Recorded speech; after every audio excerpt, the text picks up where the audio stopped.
TNKR Media.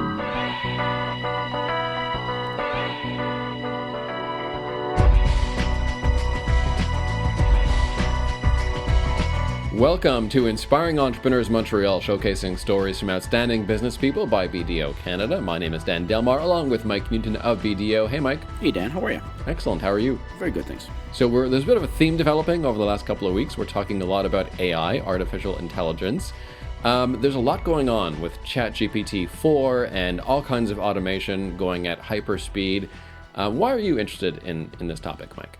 Well, I think there's a number of issues. One is obviously the practical application of AI and machine learning as we go forward within my profession or our clients and everybody that we're dealing with. I think there's a huge side to all of this that is going to increase efficiency and change the landscape that we do for a lot of data entry and base level employment. But that also brings up the whole ethical conversation ultimately at the end of the day is what is going to happen to people that have been working these jobs doing data entry tomorrow morning if AI kicks in, and how do we, excuse the term, but retool their skills in order to find a way so that they're no longer put out on the streets. And you know, the reality is we've had people working with us for 30, 35 years, and we see it in a lot of our clients. These people have been loyal, committed, hardworking, there through thick and thin, and all of a sudden their tech skills become outdated. What do you do with them? And I think there's this whole ethical side. I mean, I can get into, as I know you have before, in terms of where does the government get involved in ethics. I'm just looking at it from a corporate perspective. We'll talk a bit about ethics on the program today with Edward Ko of Mely.ai. So last week on the program, we were talking about a Hippoc, which is a designer app. It designs ads with AI, exponentially faster than humans can produce those iterations for online advertising. This one is document processing. That's what Mely does, and they're out of the transportation sector. So having spent some time in my early 20s working as a broker, there's so much paperwork, Mike. I mean, paperwork might be most of the job in some cases, filling out bills of lading and customs forms and all of that. Very complicated, very prone to human error. I've certainly made those errors myself, but something that is ripe for automation. Most definitely, and I think we're going to see this in a lot of the service industries over time, where we are going to be replacing a lot of the data entry type, whether that's the accounting firms, the law firms, the engineering firms. I think there are so many aspects to the application to all of this. So it goes back to the question you asked me before: why am I interested? Because this is an area of efficiency and proactivity that I think we all need to get to. And let's get right to our current events topics, because it's all about AI and how businesses need to react. And if you're not thinking about AI or technology, you have to start. It's pretty much, it's time. Things are going to happen very, very quickly, even in the coming months, as you'll find out on the program today. So this piece from Harvard Business Review: generative AI will change your business. Here's how to adapt. And so they have a couple of examples that we should pay attention to. One is bring data together. So make sure that the data you're collecting is sound and is working with parts of your business. They say the rules layer, the so-called rules layer, becomes even more critical. What is that? It's basically what you tell the AI to do. And that in itself, Mike, is an incredibly challenging thing to master, because you have to understand how AIs work. You can't treat it like a human being who you're having a conversation with. You have to treat it like a machine, and the inputs, what you put into it, really matters. Well, the old garbage in, garbage out, right, was what we learned since the beginning of computers. I think the reality of what we're living today is this is going to fall under corporate governance, and in this whole discussion of how do you use the AI, what is the information you're trying to extract? I mean, bringing the data together is only part of the exercise. Knowing what data to bring together in and of itself is a massive, massive challenge. You know, some people hear the word AI, they hear machine learning, and they're like, well, we can throw everything onto the proverbial desk and it's all going to process it. I mean, there needs to be controls. There needs to be a governance exercise. Everybody needs to be on board in order. It just doesn't work if one person is using the AI and somebody else is still going manual. And the inputs are so important, because if you get those inputs wrong, if you're looking for a parameter that's just slightly off, it'll give you, the AI, an answer with great confidence and great detail that is totally wrong, or totally down the rabbit holing down the wrong direction that you set out for. So another one they advise from HBR here is prioritize safety, fairness, privacy, security, and transparency. In other words, ethics, and AI ethics will come up on the program today because Edward Ko has been thinking about that and about how to automate responsibly. I think it's part of the whole ongoing debate right now, and maybe the brakes on the Chat GPT discussion, right? Is this whole exercise of, if you direct it in a certain way, how much does it come back? And until such time as machine learning has populated a large enough database and its ability to extract information from what you're telling it, so basically protect yourself from yourself, we got a long way to go in terms of how we're going to govern this. There's a lot of fear of AI in general, and you wanted to bring up this piece from Inc.com on fear and fear experienced by entrepreneurs. You can't be creative, and certainly I would add even innovative if you're fearful.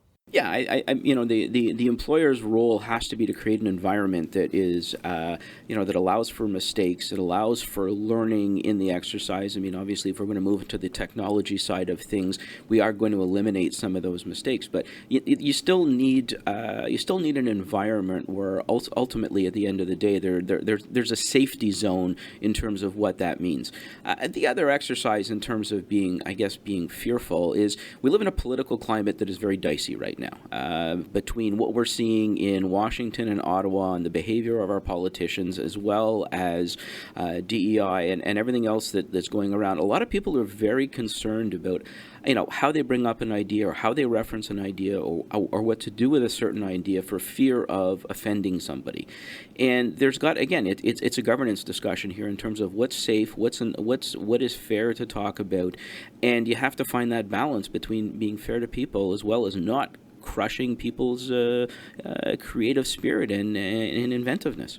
More here from Inc.com, why you'll need to become a different kind of leader, especially in times of crises.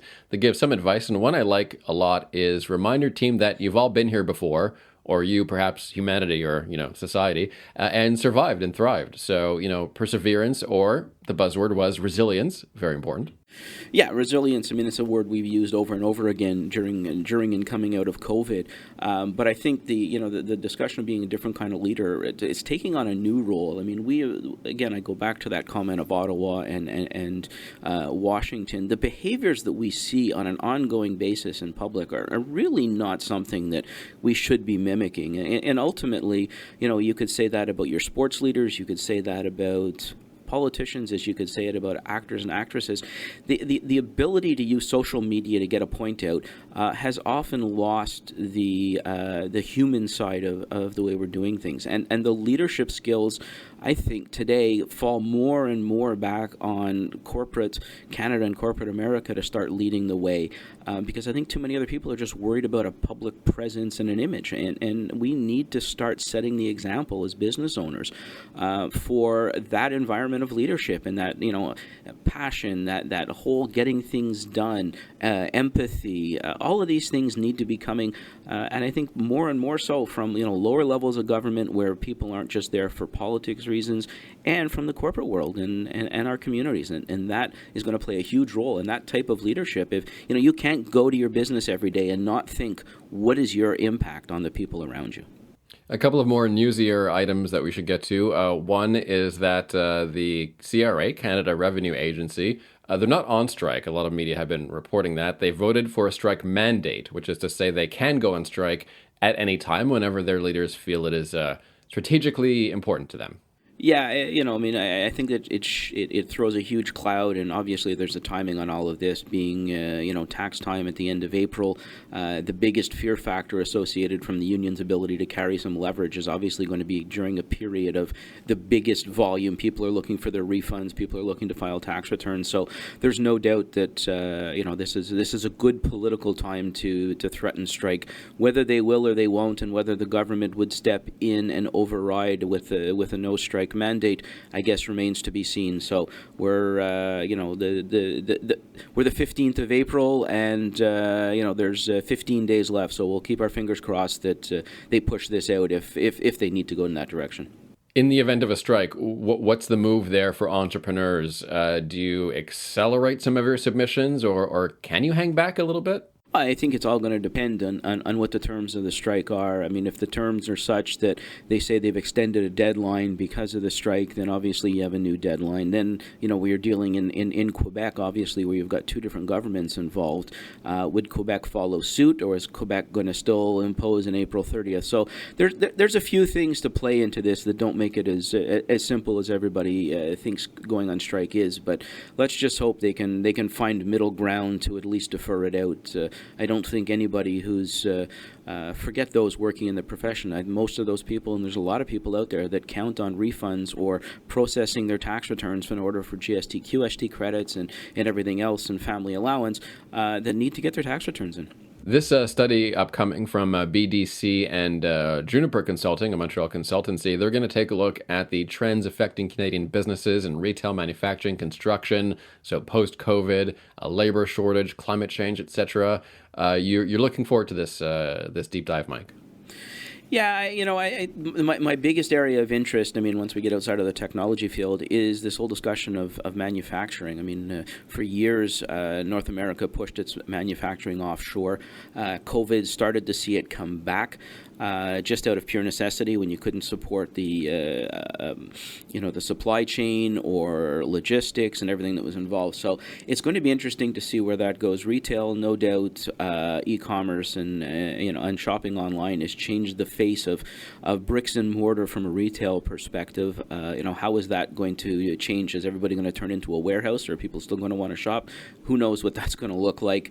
But I think really the manufacturing sector to me is the big one going forward, and I think that'll feed into technology and everything else in terms of how do we become competitive on a North American scale back in an area where labor, and we all know labor costs in North America are astronomically high compared to a lot of other, certainly Eastern Bloc countries. I'm really curious what the study will find about Montreal's office space situation downtown. What are you seeing, Mike? Are offices filling up again, anywhere near the degree that they were pre-COVID? No, I think we're still teetering. There's been a number of larger organizations who have started to want to bring people back 3 days a week. You've got certain people that are refusing. It's going to be a bit of a stalemate, I think, for a little while as this continues to go on.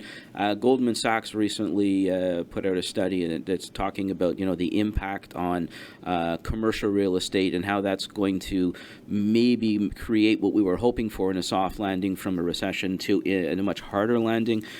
So I think nobody at this point really seems to have their finger on it. If you look at the stock market normally prices itself 6 months out. It's almost priced itself 12 months out at this point. So, a lot of those things that we were so used to just relying on for our basis of judgment going forward are a little muddy these days. And let's get right to our guest. His name is Edward Khoury. He is the co-founder of Mely.ai. They do intelligent document processing. Edward, welcome to Inspiring Entrepreneurs. Thank you for having me today. So first, give us a better definition. What is Mely.ai? Mely.ai helps transportation and logistics company to remove the manual document processing in-house. And the technology that we use is to call it intelligent document processing, basically using artificial intelligence to remove the fact that you need to use a template to extract data from documents. Interesting concept. I live in the accounting world, and this transformation of documentation into machine-readable information and usable data is, shall we say, lost on an awful lot of people. And I don't want to just point it in a direction of age. I think it's the concept of understanding. So maybe give us a little more of an insight of, how does this actually work? It's extracting information, you're putting it into machine-readable form, and you're doing something with it, which basically it's the use of an individual doing data processing and the human error. Absolutely, Mike. I saw that firsthand when I used to work for a freight forwarder. The documents coming in is what we call semi-structured. So what it means is that the document type is the same, but the format looks different. So I'll give you an example. A commercial invoice, you can find information such as date, PO number, but they can be located on the top of the document or the bottom of the document. And on top of it, there's permutation of the words. So expediter could be shipper, it could be exp dot, and so on. So that's why the human is still in the loop when receiving these documents to, analyze, understand, interpret, and structure the data into a spreadsheet at this point, right? Or a system per se. What artificial intelligence can do is that we built algorithm to be able to extract these information independent to how it looks like the document, as long as we can classify the document to be, let's say, a bill of lading or a commercial invoice. We use our algorithm and a taxonomy to get in and pick up the right information, structure it in the right way, and pass it back to the system so that we eliminate completely the manual document processing and data entry. Eliminating the I guess the human touch point of documentation and data entry, but they're still there to review, right? So you've basically upped the quality and upped the education level of an individual working on these documents. Correct. So, when you think about data entry, people takes a lot of time to type things out. We remove that time. But what we do is that by removing the low value tasks, they will become auditors of the documents, of the extraction, and then simply could put a proof into the system. Just a quick example, in a team of 10 people, we eliminate, I would say, 80% of the work. So 2 people stay behind just looking at the documents coming in, the data extracted, and say approve or reject. I mean, obviously, you've done studies, you've gone through this exercise. What's the effect on speed and reliability and accuracy? That's a very good question. So, in AI, in artificial intelligence, you need to, train the model with a lot of documents in order to get, good prediction and good accuracy that you mentioned earlier. What we have done in the past is that we put 2 years of work together with tons of documents to train. So right now we reach to a benchmark of 90% plus, as day one. But as long as you're using the system with time, the percentage goes higher. So it gets to 95% plus, really just automating the entire business process by removing the manual work. Concept of machine learning. Right, the machine gets better the more it processes. That is correct, because the interface captures, let's say the extraction contains an error. The auditor makes a correction and tells the system where is that correction is made from, in the PDF document received. And from that, the machine picked it up, the error. And with a lot of errors, because machine learning leads a lot of data, it's basically advanced stats with a lot of data. Once we get to that level, they can pick up patterns and then figure out, what was wrong and make corrections to the model. Is basically the human equivalent to muscle memory. Correct. I always compare that to a baby. You're training a baby to start, walking, it's crawling and then walking and then running. Well, it's the same thing with AI. You have to really train them with a lot of work. Edward, I used to work in my early 20s as a transport broker, and I found that people in the industry, everyone hated the paperwork. Everyone hated filling out bills of lading. There was always mistakes. I made mistakes doing that. This might be scary for some people in the industry, but it actually lightens the load, the administrative load, so people can focus on what they care about, which is the operations and getting things to places. You're absolutely right, Dan. I think we're part of the first wave of innovation. Traditionally, the transportation logistics industry has always been underserved by technology. Let's put it this way. So as a new player coming into the market, bringing a new technology to solve a very traditional problem takes a lot of work in education and change management. So the early adopters now that is coming on board with us, they're benefiting now from what we do, but it's a investment to do. But in the long run, I truly believe that this is going to remove all the manual work requiring people into cubicles, and moving these people, it's not to fire them, but instead moving them to higher value tasks, supplier, management, customers, relationship. All these things can be done with the context of a labor shortage. This is definitely the way to go. Have you thought about environmental concerns as well? Because in the transport industry, when you do make a little mistake on a paperwork, it costs kilometers, it costs idling time. I can tell, Dan, that you're coming from the industry. So the answer is definitely yes. We always provide what we call the indirect benefits, other than the direct benefit of productivity. The indirect is the removal of errors, penalties, wait time at the border. If you make one mistake in the customs entry, for example.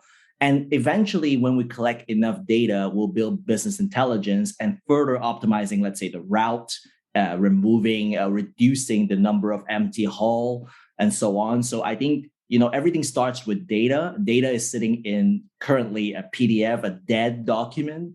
Our job is to extract that, make it live, and then people can use the data to make better decisions. So I pick up the phone, I call Mely, or I go online and I email you. How do we get started? What is needed? Are we talking about purely software and a scanner? Is that as simple as it gets?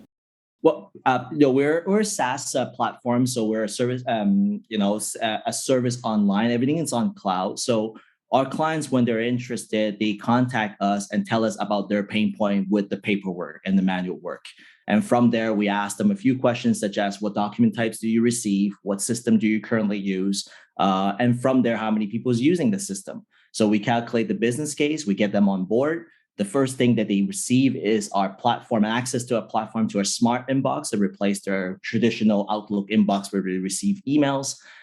In our inbox, the smart inbox, the document gets processed automatically. The auditor says yes or no. And if it's yes, then it goes back to the existing system that they use for operations, such as a transportation management system, a TMS, or ERP per se. What was your experience with some of the transport industry software? Thinking back to my days, Dispatchmate was a big one. What were some of the holes in some of those old software programs that you've plugged? I think the older generation of TMS, transportation management systems, they are very silo and they were built, for a specific need. When clients such as transporter or brokers needed something, they have a team of a software, basically a boutique shop that builds the software for them. I think we're going to an evolution now. I think the largest of the TMS now, they're developing, I guess, more a standard way and a global way of doing things. So that was an advancement, I would say, between the period of 2015 to 2020. And now we're adding new modules such as our tool as part of the marketplace or API connectivity to them, adding capability to the current TMS world. So I think it's getting much, much better. And for the transporters that are listening, there are really good tools to ping your drivers. There's a lot of nice AI tools now, not just us, that's going to enhance productivity. And I really highly suggest for them to talk to their the vendor suppliers to see what's in store for the next few years. The website brings up a couple items that I'd like to get to after the break. We've talked about customs and marine port and transportation, but you also service the food safety compliance side of the industry, and that kind of fascinated me as to where we go with that. And, saying Edward, working in transport in my early 20s when I was a student, no relation to the big Delmar people, for the record. I get that question a lot. I wish. But the thing that I was struck with at the time was just how there was a desperate need to digitize, and a lot of programs that were trying to do it, not really working very well. I remember hacking one myself and ended up sort of doing this combination with Microsoft Word to increase efficiency. It was kind of a mess. What was your aha moment working in the industry? What problem were you faced where you just were overwhelmed with the paperwork? Well, of course, Dan, and I was actually going to ask you about Delmar because I did work for Delmar International in the past. And in fact, I found the problem over there when they receive over 1 million, pages of document annually to be processed. So the aha moment actually, it came in 2 times. So, back in 2017, when I saw the problem, I took on myself, like what you said, trying to find, short-term solution to resolve it. And we did, in terms of accelerating productivity, but the data extraction piece was still not there. And the second aha moment is back in 2020, when finally, I would say artificial intelligence is accessible, not just in terms of cost, but also in terms of resources. And there was an opportunity to, create something for this industry. So the first thing I did was I contacted back my previous employer and say, listen, do you still have this problem? And the answer was yes. It's like, all right, we have a problem to work on. And, fast forward a few years, there we are in commercializing this product. Are they a customer now? Not yet. I hope. Shout out to the people at Delmar International, and happy to discuss with them. I'll talk to my family over there and get them to give you a call. Exactly. Good connection, Edward. I'm not going to hold my breath from Dan's help. So, interesting. You said that that aha moment was 2020. Any of that related to COVID and the changes that were going on, or was this just the progression of AI? I think for my story, it was more a progression of AI. I was looking at the perspective of the accessibility of a technology that we can use to solve this problem, and how much do we develop it. Back in 2017, we were very limited in terms of tools. And if we want to develop what we developed in 2020, 2021, it will cost a lot of money. And still, as of today, if you reach out to these, I would call it these boutique shops, AI shop, big ones, but the boutique ones that's customizing a solution for you, we're still talking about anywhere from a quarter to a $500,000 project here. What we have, done ourselves is to create like a standard tool that we can deploy faster and cheaper for these transportation and logistics companies. Feeds right into my next question, which is the ROI calculator on your website. The first question most people ask when you move into the technological space is, how much is this going to cost me? What's it going to save me? And is there such a huge upfront cost that I have to do this properly over so many years before I get my money back? How do you guys work through this? Well, that is one of the reasons why we put up the ROI calculator publicly on our website, so that the prospects, the leads, they have the first hand, onto the cost of implementing our solution.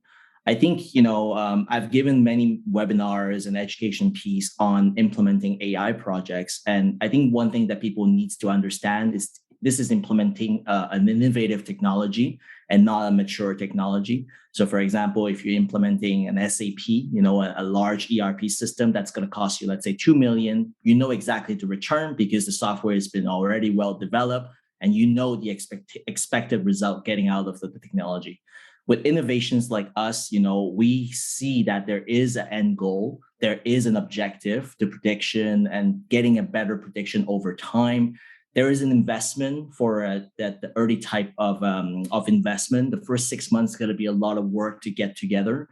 And at the end, the benefits really, it's not linear, it's exponential. It outweighs all the investments coming in. But that requires I would say, a governance, management team buying into innovation. And it's a different ball game compared to implementing regular, mature technology. Yeah, it's a very interesting point. I mean, we've watched the AI component feed in a little bit into our industry as well. It's some days I think it's less about how good the AI is and how committed the team is to get it off the ground and running. And whether that's an age gap or whether that's an understanding gap, the human element, and I guess maybe that's why we're trying to take it out, but the human element in all of this in terms of buy-in and execution, it can't be a flavor of the day. It's got to be a consistent approach to moving forward. Definitely. And think about environments that unionize, right? A Port of Montreal, for example, one of our clients, definitely is, you cannot really take a job away simply by saying, listen, there is a technology out there. But I think Port of Montreal is one of the earliest, they have a good vision. The new CEO is putting initiatives in place to implement innovative technology. They created an innovation lab that really it's a playground for startups like us, testing out the concept, using proof of concepts, making sure that the technology is correct, well trained, and then implemented to production. Really just saves a lot of hassle and remove a lot of friction for the change management piece when the technology is ready to be put in production. I think you hit the key word before, which is this whole discussion of governance. And we usually think of corporate governance in terms of overrunning and overseeing an organization. In this case, it's a process. And if you don't have it in place, that possibility of success is dramatically decreased. Absolutely.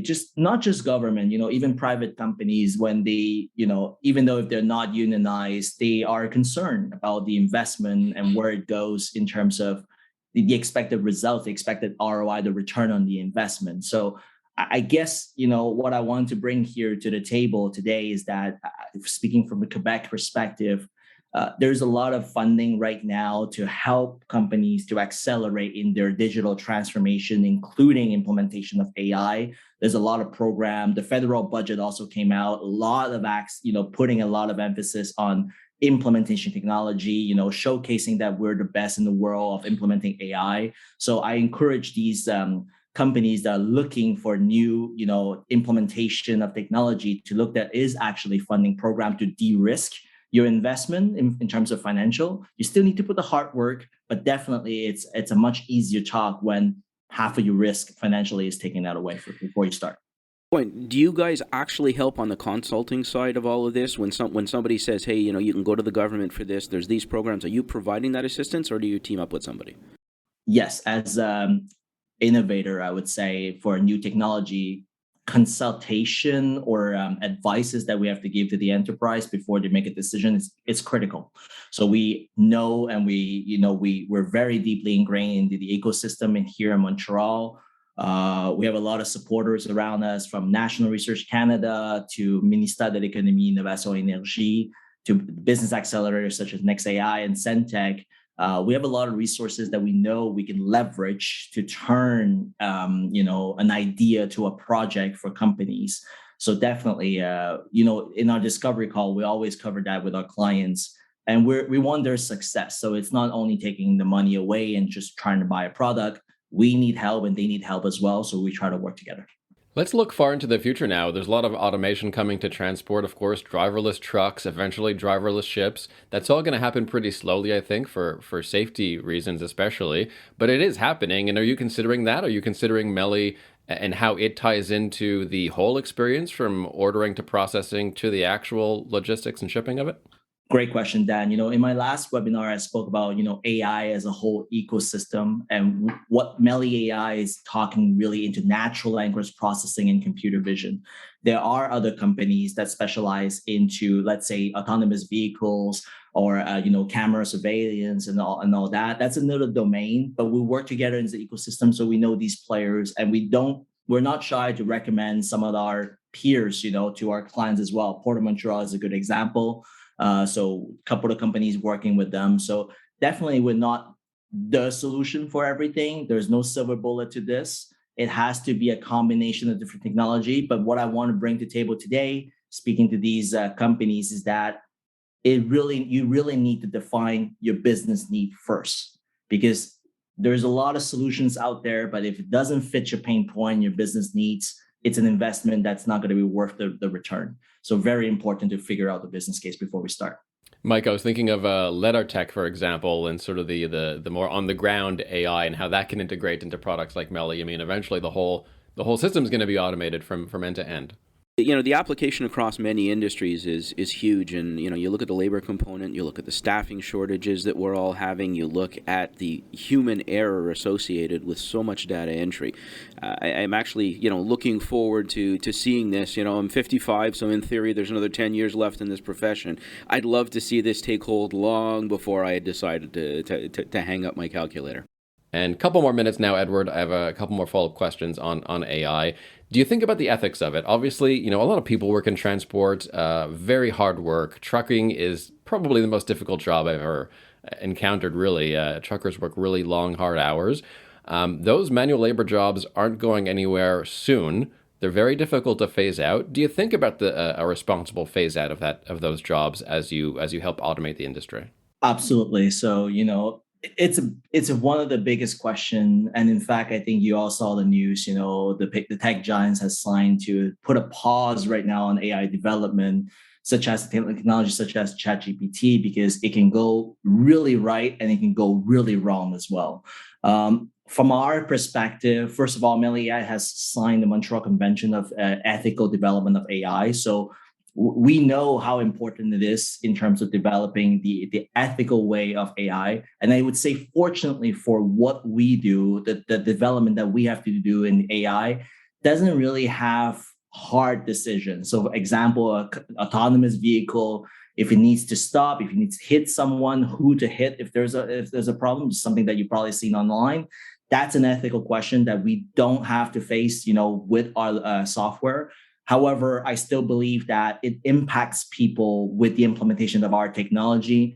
And we're here to also collaborate, right? And we share our experience, how the good, the bad, the ugly of our previous implementation with other clients. And there's no silver bullet to it.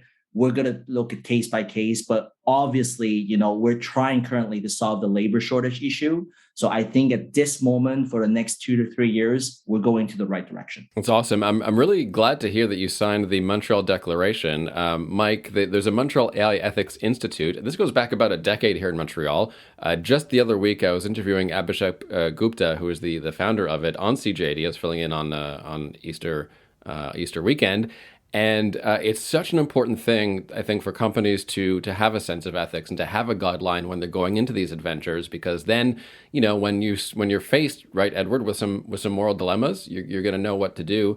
Tell me about the experience of working with the AI ethics work group and how you incorporate this, what I hope to be a very important declaration into your work. Yeah, of course. So I think I would give a shout out to Mely.ai Canada, and they really showed us the path of the ethical development of AI. So as a very young startup, our goal was to optimize productivity without really thinking about the ethics of it. Through the program of Mely.ai in Montreal, and they do this once a year to recruit new startups into their cohort, they gave us a sense of the impact that we will make, well, whatever the models that we will build in AI for different applications. And they bring in researchers and important actors in AI, in Mila, in Ivado Labs and Ivado. They're really just coming in, explaining the impact of it. And that really changed our value inside the company. So I really like, I love the experience that we had in Mely.ai and putting the ethics in place. And again, it's always an ongoing conversation. So it's all about people, and people change over time. So definitely we're part of that group, and we continue working, collaborating with other people, sharing our experience and our point of view as well.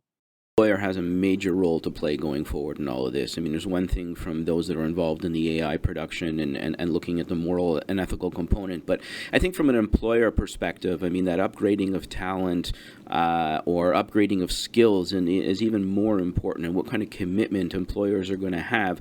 It's great to say we're going to bring in the technology, and we see it a lot in private industry where you've got people that have been with you for 30, 35 years that are loyal. Their skill set, especially when it comes to technology, leave something to be desired. How do we get them to that next level? So this whole commitment, I think, has got to go way beyond what you guys were talking about, Dan and Edward, and it's got to go back to the employers as we start looking to implement some of these things. And what do we do with the people that are there? Can we upgrade skills? How do we do it? And the worst part of all of this is many people don't know where to start. Many employers don't know where to start. They want to help upgrade skills. The first thing they do is end up Googling, who offers this course and that course. Is there anything within the framework that is going to provide guidance going forward to corporate world? Oh, of course. There are many classes, courses, online courses that you can take to upskill your current resource. I would say for the management, definitely look at the HEC École des Hauts Dirigeants. They have a lot of classes in AI introduction and how to use it, how to improve productivity through the technology. I think there's a really nice course in MIT for a certification of understanding AI at the commercial level rather than coding the AI. So for commercial people like myself, we don't need to code, but we need to really understand the impact and what can be done for the enterprise. I would say that also, you mentioned a good point earlier, Mike. There are people that have a lot of experience in the enterprise, let's say 20, 30 years, and that's knowledge. But these boomers, they are going away, right? They will be retiring soon. So the new guys that comes in with a different, a fresh point of view using technology, there's a huge gap between the experience versus tech. So I think, technology is it's a tool. So we believe that we can be the tool to bridge between the new guys and the old schools, where I think the experienced worker will implement their knowledge through business rules and workflows and wikis and all kinds of help menus to really guide these new guys how to use what is the industry experience that you need to acquire. But the newcomers will bring in their fresh technological approach to solve low value problems. And I think this is the way to go. And to be frank, I've seen clients that they're going that way, and these are the leaders of the industry. It's something that our industry is suffering from greatly right now, is that, we have a lot of more senior CPAs that are looking to retire. with a wealth of knowledge from 35, 40, 50 years in the profession, and we are not capable of replacing them with as many people at the early stages. But we are replacing them with technology skills, and obviously those older professionals don't have the skills. We have to find a way to bridge the gap between the knowledge-based industry, so accountants, lawyers, doctors, nurses, and the technology that's coming out with the younger professionals, because there's not as much of a, I don't want to say not as much of a desire, but in some cases there's not even as much of a need to have some of that professional base because the technology is replacing it. And, how does that move forward? I think of some of the manual things I did when I started out that created the base for years to come. Well, a lot of the newcomers in our profession are not facing those early challenges because technology is replacing it. Where do some of those skills get learned along the way?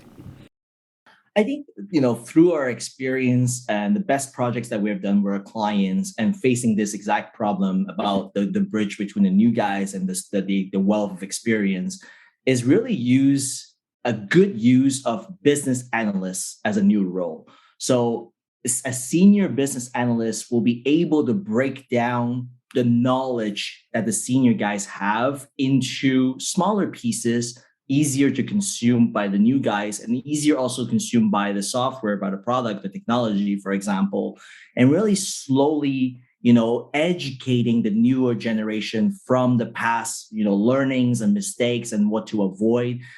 It's a role that is so critical that if I came back to the HEC, École des Dirigeants, they have actually a class, on how to reorganize your organization, including analysts, business analysts, to break down, experience into technical requirements. I hope that helps. I got to hope at the end of the day that people don't think judgment can be Googled. Well, me too. I hope so. And from what I see, I do see a lot of the basic stuff in writing, like the low-level churn and burn stuff, that can be automated. But you can automate wisdom, right? I mean, right, Edward? I mean, there's a certain amount of expertise, especially in logistics, that's going to be necessary for quite some time to come. No, nothing's going to replace wisdom. It's going to take time for people to learn, but it's part of the journey. It's not called artificial wisdom. I hope ChatGPT doesn't take away that for sure. Well, one last thing on government regulation. You mentioned this earlier, Mike. I want to end it here because I want to encourage entrepreneurs to think about AI ethics a little bit. Government is not regulating this, right, Edward? And not in any serious way. I mean, it seems the Canadian government is having trouble regulating social media, and that bill might be sent back from the Senate. So the idea that they're going to know what to do with products like Mely or other complicated AI to me is off the table for the foreseeable future. So entrepreneurs like Edward have to take it upon themselves to create these codes of conduct, right? Yes, but I think the government is doing a much better job in the last, I would say, 18 months on this aspect. So if we compare ourselves first to the European countries where they have the GDPR, that's something that we're implementing here. It's a similar, bill that we will have here in Canada. In Quebec, there was a Law 64 that is now transformed to Law 61, I believe. That's also governing, what the data privacy, data confidentiality, development of AI. I think the framework is being, built, created right now as we speak. I think things will roll out in the next 18 months. There are a lot of consoles as well, consoles such as the CIO strategy console. There's other like AI, development console that really oversight, having an oversight on these bills and terms. So I truly believe that it's necessary for these bills to be in place to ensure a robust growth of this type of technology. It's just that it will take a little bit of time because the technology grew faster than these regulators can put bills in place. The skeptic in me hopes that the decisions being taken are the right ones and not political decisions at the end of the day. And I guess that's where, the oversight of the oversight needs to come into play in all of this. There will be a balance that will be achieved over time, of course. We'll have his one piece of advice for inspiring entrepreneurs in a moment, the co-founder of Mely.ai, transport AI software. First, though, let's talk about something very important for all business owners, that is estate planning. Amanda Khoury is with us, Manager Estates and Trust at BDO Canada. Amanda, welcome back. Hi, everyone. Thank you for having me. Excited to be back. And Mike, it is so important to tackle estate planning if you are a business owner. We never know what happens, right? So you have to have a backup plan in place, and especially digitally often is becoming increasingly important. What will be one's digital legacy? Definitely, and it's, I think it's a concept that once Amanda explains it, it'll probably be pretty straightforward. But for a lot of us to sit back and look and read about digital legacy, I think there's a little bit of confusion. So Amanda, you might want to clarify that for us. Yeah, of course. So, I mean, today we are all so technological, maybe some more savvy than others, but still, we are all at some level in that sphere in our day-to-day life, even no matter what age you are. And we live in such a cyberspace world. So when it becomes very important to consider your digital legacy, and how a surviving spouse and your children or even your liquidator will be able to deal with it. Your existence in this digital world are things like your electronic documents, almost all paper-based documents, whether bank-related, tax-related, service providers. I mean, they're all online today, and these institutions are even pushing for that digital footprint, So even more so your emails, social media accounts, any domain names that you have. All these things are really important to organize so your family can access them, manage them, and not be caught in this sort of hard place where they have no access to such a huge part of your life. So you would have to consider all your digital assets, how to access them, and that really needs to be documented and included as part of your will, or even a balance sheet that you prepare. And what it comes down to here is realizing that with this expanding digital space and this rising need to protect online information, properly accounting for the entire picture of your digital presence is valuable. And it's very valuable from both like a personal but also a financial perspective.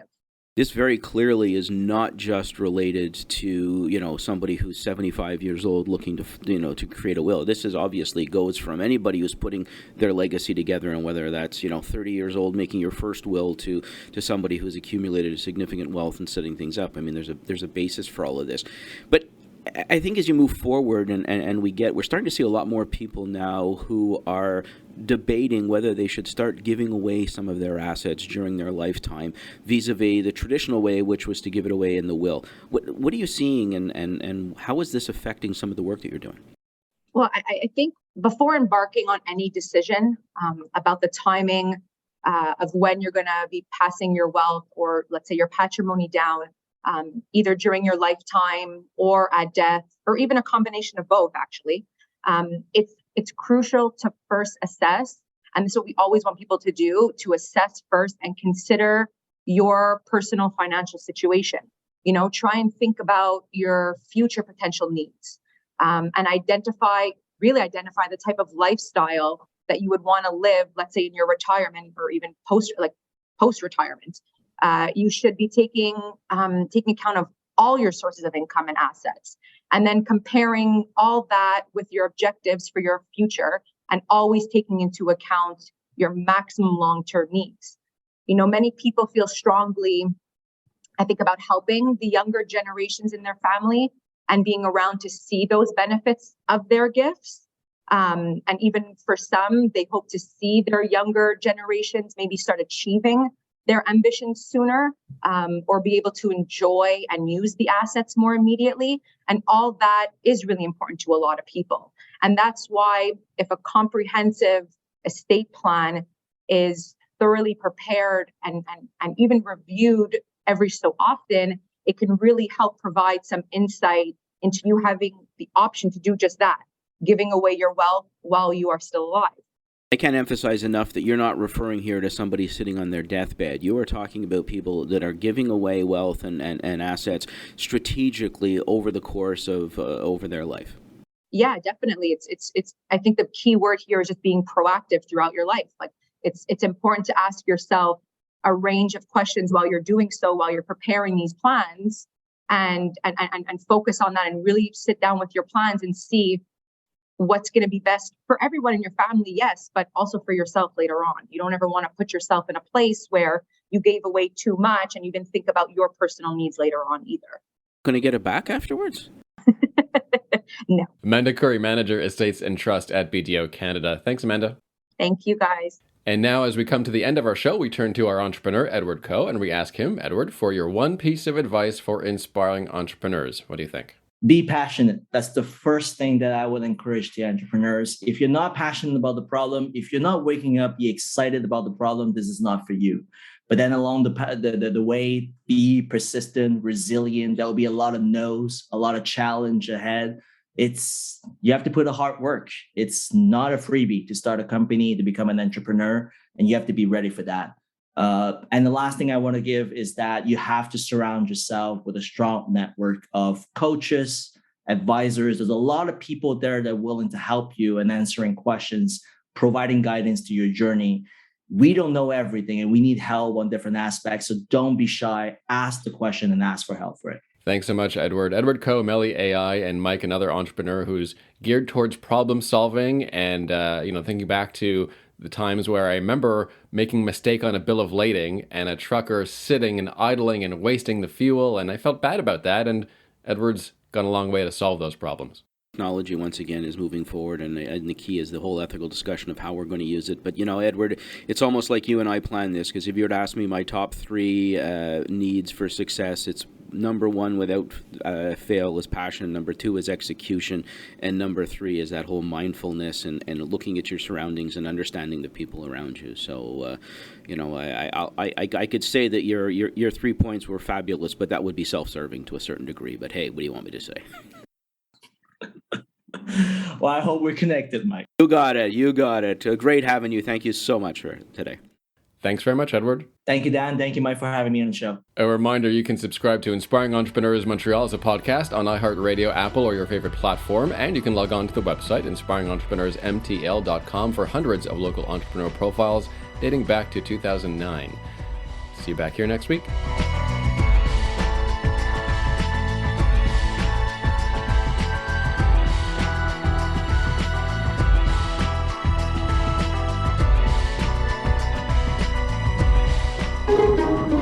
This has been a production of TNKR Media. Good talk.